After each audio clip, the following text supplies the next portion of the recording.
Car लेते समय हमारे सपनों की गाड़ी खरीदने के लिए हम कुछ भी अमाउंट पे करने के लिए तैयार होते हैं। बट क्या आपको पता है कि 80% कार जो बेची जाती है वो लोन पे होती है। बट लोन लेते वक्त क्या क्या चीजों का हमने ख्याल रखना चाहिए, क्या आपको पता होना चाहिए, ये सारी बेसिक चीजें मैं आपको इस वीडियो में बताऊंगा और थोड़ी बहुत इंडस्ट्री की टिप्स एंड ट्रिक्स भी बताऊंगा।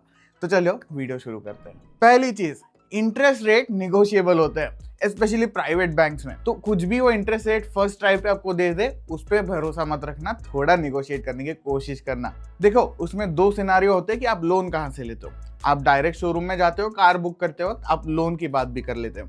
वहां से हाँ, आपको लोन मिल जाएगा, फटाफट भी मिल सकता है डिपेंडिंग ऑन बैंक, बट वहां पर भी आप निगोशिएट कर सकते हो। बट आपको एक बात समझने की जरूरत है कि शोरूम से लोन फैसिलिटेट क्यों हो रहा है। ऑब्वियस सी बात है, शोरूम को भी इसमें पैसा मिलता है। हम कंसिडर कर सकते हैं कि शोरूम को 1 से 1.5% का लोन अमाउंट के मिल जाता है एज एन इंसेंटिव। तो शोरूम क्यों नहीं बोलेगा कि हम लोन नहीं देंगे, जरूर देंगे ना, उनका ही फायदा है। बट आप ये भी समझिए कि शोरूम जो है वो थोड़ा हायर इंटरेस्ट रेट पे आपको लोन देने की कोशिश करेगा, क्योंकि higher the interest rate higher the incentive. तो ये बात समझने की जरूरत है। और उसके बाद आप थोड़ा बहुत निगोशिएट कर सकते हैं। हाँ, उनको इंसेंटिव कम मिलेगा, बट लॉन्ग टर्म सोचिए, आपका ईएमआई भी कम होगा और ओवरऑल पैसा आप जो दे रहे वो भी आपको कम देना पड़ेगा। दूसरा सिनारियो है कि आप बैंक में जाते हैं, बैंक में आप कहते हैं कि मुझे तो गाड़ी लेनी है, आप लोन दे दीजिए, मैं आपके इंटरेस्ट के साथ पैसे वापस कर दूंगा। हाँ, अब बैंक कंपैरेटिवली कम इंटरेस्ट रेट बताएगी, but specially private sector bank में आप इस इंटरेस्ट रेट को निगोशिएट भी कर सकते हैं। बट आपको इंटरेस्ट रेट कैसे पता चलेगा? थोड़ा मार्केट रिसर्च करना पड़ेगा कि कौन सा बैंक कितना इंटरेस्ट रेट दे रही है, और उसके ऊपर आप जाकर वहां पे निगोशिएट कर सकते हैं। और यहाँ पे बीच वाला आदमी भी नहीं है जो कहेगा कि थोड़ा हायर इंटरेस्ट रेट पे ले लो, आपको डिसबर्समेंट में वगैरह प्रॉब्लम नहीं होगा। तो ये बात आपको समझने की जरूरत है कि यहाँ पे मिडिल मैन क्योंकि नहीं है, ईएमआई बाय डिफॉल्ट आपका थोड़ा कम रहेगा, यानी इंटरेस्ट रेट जो है वो थोड़ा कम रहेगा। बट आप कहोगे कि बैंक तो इतनी बड़ी है, मुझसे ये इंटरेस्ट रेट क्यों निगोशिएट करेंगे? देखिए, प्राइवेट सेक्टर बैंक में उनको इंटरेस्ट से पैसे मिलना ये प्रॉफिटेबल है, तो थोड़ा इंटरेस्ट रेट निगोशिएट करके आपको लोन देने में ज़्यादा भलाई है। जहाँ की आपको बोला जाए कि आप दूसरे बैंक में जाओ और वहाँ पे चेकआउट कर लो, वहां पर उनका फायदा होता है। इवन दो इंटरेस्ट रेट थोड़ा कम होगा, बट फायदा अल्टीमेटली उनका भी है, तो इसीलिए निगोशिएट करने के लिए वो राजी हो सकते हैं। बट आपको ये भी समझना है कि गाड़ी लोन पे खरीद सकते हो, आपको लोन मिल जाएगा, बट एक चीज आप गौर से देखिए कि आरसी पे हाइपोथिकेशन यानी एचपी लिखा होता है। इसका मतलब क्या है कि बैंक ने आपका लोन दिया है तो बैंक का वहां पर नाम होता है। हाइपोथिकेशन यानी आपकी गाड़ी जो है आप वहां पर गिरवी रख रहे हो। हाँ, गाड़ी आपके नाम पे है, आप चला रहे हैं, बट जब आप ईएमआई नहीं भर पाते, बैंक बिना पूछे आपको गाड़ी लेकर जा सकती है, क्योंकि आपने डॉक्यूमेंट्स पे साइन किया है, एग्रीमेंट पे साइन किया है। तो ये हाइपोथिकेशन आपको ओवर टाइम हटाना है जब आपका ईएमआई खत्म हो जाता है, यानी लोन का टेन्योर जो है आपने पूरा भर दिया, लोन क्लोज हो गया, इसके बाद आपको हाइपोथिकेशन हटाना है। इसके लिए आपको एनओसी लेना है बैंक से, और ये एनओसी आपको आरटीओ में सबमिट करना है, जिसके बाद 1-1.5 महीने के बाद आपको एक नया आरसी मिल जाएगा जिस पे हाइपोथिकेशन हटाया गया है, यानी आपकी गाड़ी खुद की है, बैंक का इसमें कुछ भी इन्वॉल्वमेंट नहीं है। अब ये सारी चीजें जो है आप एम परिवहन पे जा सकते हैं, वहां पर कस्टमर सर्विसेज में जाइए, हाइपोथिकेशन टर्मिनेशन का एक ऑप्शन दिख जाएगा, वहां पर फॉर्म फिल आउट कर लीजिए, और सारी प्रोसेस फॉलो करने के बाद 1-1.5 महीने के बाद आपको आपके रजिस्टर्ड एड्रेस पे नया आरसी मिल जाएगा। हाँ, अगर आप ये सारी चीजें नहीं करना चाहते, एजेंट के पास जाइए, थोड़े बहुत डॉक्यूमेंटेशन दे दीजिए, उसके साइड से वो सब कर लेगा, थोड़ा पैसा ज्यादा देना पड़ेगा। बट लोन लेने के पहले आपको 2-3 चीजें चेकआउट करनी है, जैसे लोन की एलिजिबिलिटी, क्या आप प्री अप्रूव्ड है, ये सारी चीजें आपको देख लेनी है before you start test driving cars. But ये एलिजिबिलिटी का क्राइटेरिया क्या होता है? ये एलिजिबिलिटी का क्राइटेरिया होगा आपकी एज, आपका जॉब, आप क्या करते हो, कितना कमाते हो, ये सारी चीजें जो है उस पर डिपेंड करेगी कि आप प्री अप्रूव्ड हो कि नहीं। अब ये चीज बहुत लाइकली है कि जिस बैंक अकाउंट में आपका खाता है वो आपको प्री अप्रूव्ड लोन दे दे, क्योंकि आपका खाता तो उनके पास है, सारी डेबिट और क्रेडिट हिस्ट्री उनके पास है, तो उनको पता है कि आपका खर्चा कैसे होता है, कैसे पैसे आता है, कैसे जाता है, ये सारी चीजें उनको पता है, इसीलिए प्री अप्रूव्ड लोन वो राजी कर देते हैं। बट ऑब्वियसली ये क्रेडिट स्कोर पे भी डिपेंड करता है। फॉर एग्जांपल, अगर आपका क्रेडिट स्कोर 780 है और आपकी सैलरी लगभग 40,000 पर मंथ है, तो बैंक 8 to 9 लाख का लोन देने के लिए आपके लिए राजी हो सकती है, प्री अप्रूव करके रख सकती है। तो ये आपको देखना जरूरी है, क्योंकि अगर आप महंगी गाड़ी जाकर टेस्ट ड्राइव करते हो और आपको लोन ही नहीं मिलता, तो क्या फायदा, आप तो टाइम बर्बाद कर रहे हो अपना।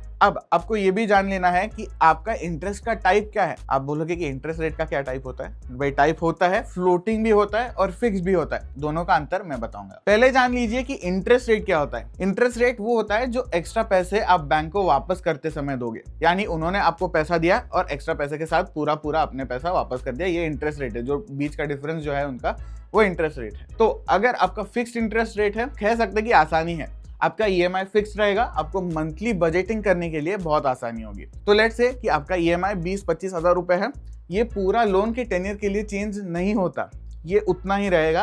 आप 5 साल का लोन लीजिए, 7 साल का लोन लीजिए, कोई फर्क नहीं पड़ेगा, आपको 25 हजार का ईएमआई देना ही पड़ेगा। और ये इंटरेस्ट रेट जैसे मैंने बताया कि आप जब लोन के लिए जाते हो बैंक के पास या फिर शोरूम के पास, वो जो इंटरेस्ट रेट है उतना ही रहेगा। फॉर एग्जाम्पल 9.1 अगर है तो वो 9.1 5 साल के लिए, 7 साल के लिए उतना ही रहेगा। अब दूसरा है floating interest rate.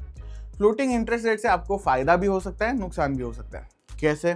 Floating interest rate market के हिसाब से चेंज होता रहता है। फॉर एग्जाम्पल ओवरऑल अगर टाइम के साथ में भी एक साल में इंटरेस्ट रेट बढ़ते जा रहे हैं तो आपका ईएमआई भी उसी रेट पे बढ़ते जाएगा। अगर मार्केट के रेट घटते जाते हैं तो इंटरेस्ट रेट भी घटता जाएगा और आपका ईएमआई भी घटते जाएगा। तो ये हुआ उसका अंतर। तो लोन लेते समय आपको लग सकता है कि फ्लोटिंग इंटरेस्ट रेट कंपैरेटिवली कम है, फ्लोटिंग इंटरेस्ट रेट ही लिया जाए और 7 साल 5 साल जितना आप लेना चाहते हो, 3 साल, उसका हम ईएमआई भरेंगे, फ्लोटिंग इंटरेस्ट रेट है। बट एक चीज बहुत लोग भूल जाते हैं कि ये वेरिएबल है, बट आपका ईएमआई बढ़ भी सकता है डिपेंडिंग ऑन मार्केट रेट्स। तो फॉर एग्जांपल आपने 6 लाख का लोन लिया, अगर 9.81 के हिसाब से आप लोन लेते हो, फिक्स के लिए हम बोल रहे हैं, तो लगभग 1.48 लाख आप एक्स्ट्रा दोगे एज इंटरेस्ट।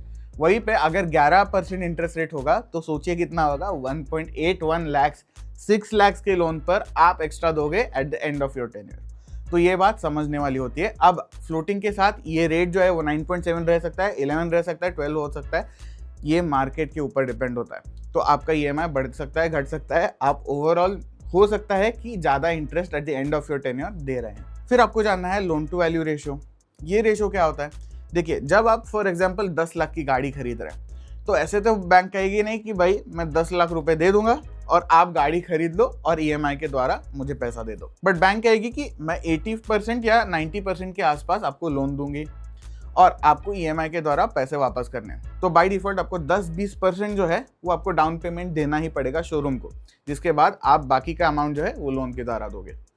ये होता है लोन टू वैल्यू रेशियो, यानी आप डाउन पेमेंट कितना दे रहे हो और आपका लोन अमाउंट कितना है, इसका रेशियो जो है उसको एलटीवी यानी लोन टू वैल्यू रेशियो कहते हैं। तो ये भी आप समझ लो कि आपको डाउन पेमेंट कितना देना पड़ेगा। ऐसा नहीं होता कि आपकी कार 100% फाइनेंस होगी, नहीं, मैक्सिमम 90% होती है। ये चीज बहुत लोग ओवरलुक कर देते हैं। फिर आपको समझना है कि क्रेडिट स्कोर कैसे अफेक्ट करता है। क्रेडिट स्कोर 650 और 900 के बीच वाला स्कोर होता है, जहां पर 650 बहुत ज्यादा बेकार और 900 बहुत बढ़िया। क्रेडिट स्कोर बनता कैसे है? फॉर एग्जांपल अगर आपके पास क्रेडिट कार्ड है, एक ऑर्गेनाइजेशन होती है जो देखती है कि आप पैसा एज लोन कितना दे रहे हो और आप ईएमआई कैसे भर रहे हो, कितना भर रहे हो और कितने जल्दी भर रहे हो।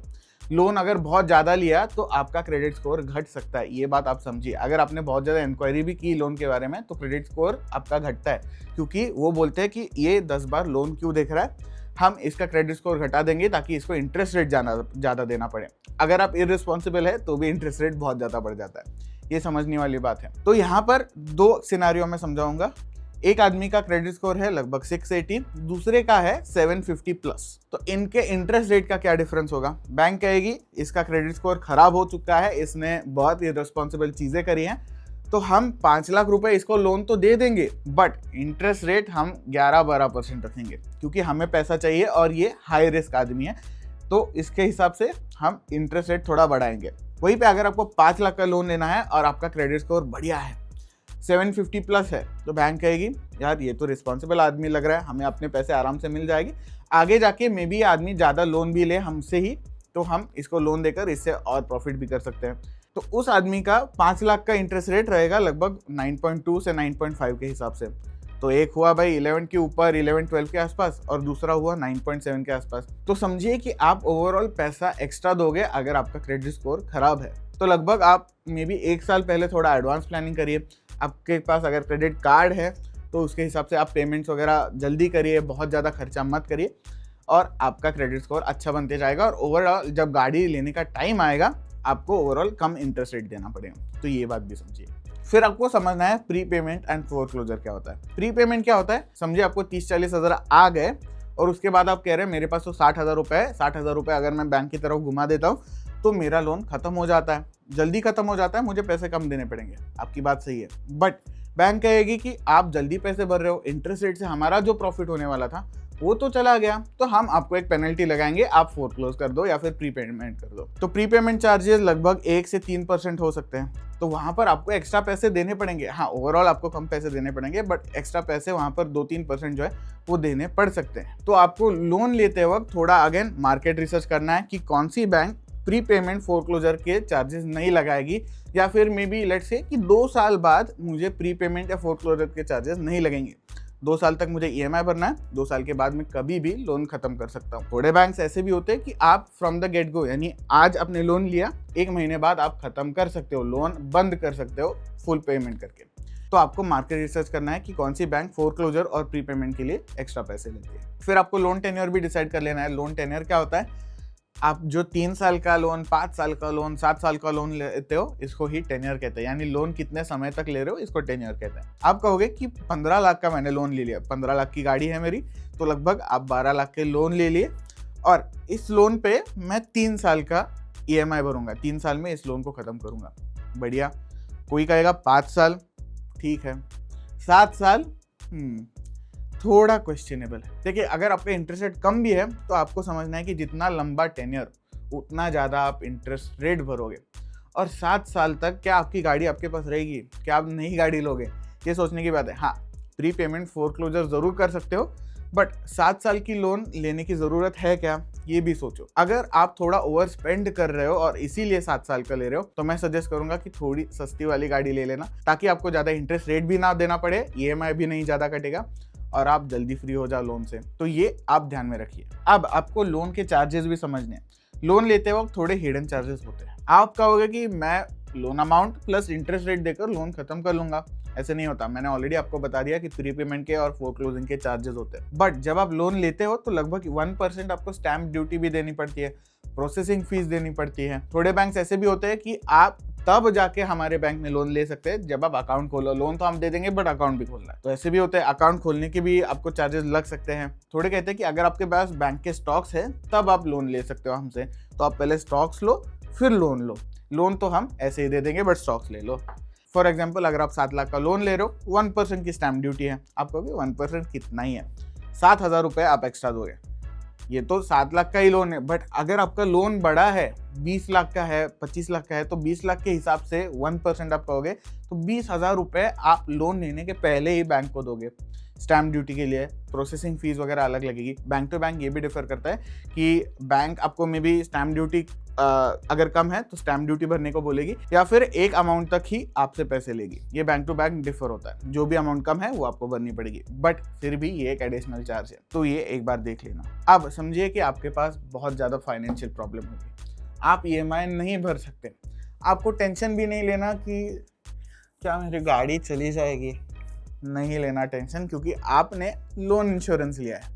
लोन इंश्योरेंस क्या होता है, अगर आप पैसे नहीं दे पाते हो तो एक इंश्योरेंस होता है, जो इंश्योरेंस से आपके पैसे कट जाएंगे और आपके बैंक को पेमेंट हो जाएगा। हाँ, ये इंश्योरेंस सस्ते नहीं होते, ये आप ध्यान में रखिए, बट एक प्रोटेक्शन प्लान होता है। बट इसके टर्म्स एंड कंडीशंस काफ़ी होते हैं। फॉर एग्जांपल, प्रॉब्लम इस वजह से आए कि किसी की डेथ हो जाए, जो लोन पे कर रहा है उसकी डेथ हो जाए, तो आपके इंश्योरेंस से पैसे जाकर आपका लोन क्लोज हो जाएगा।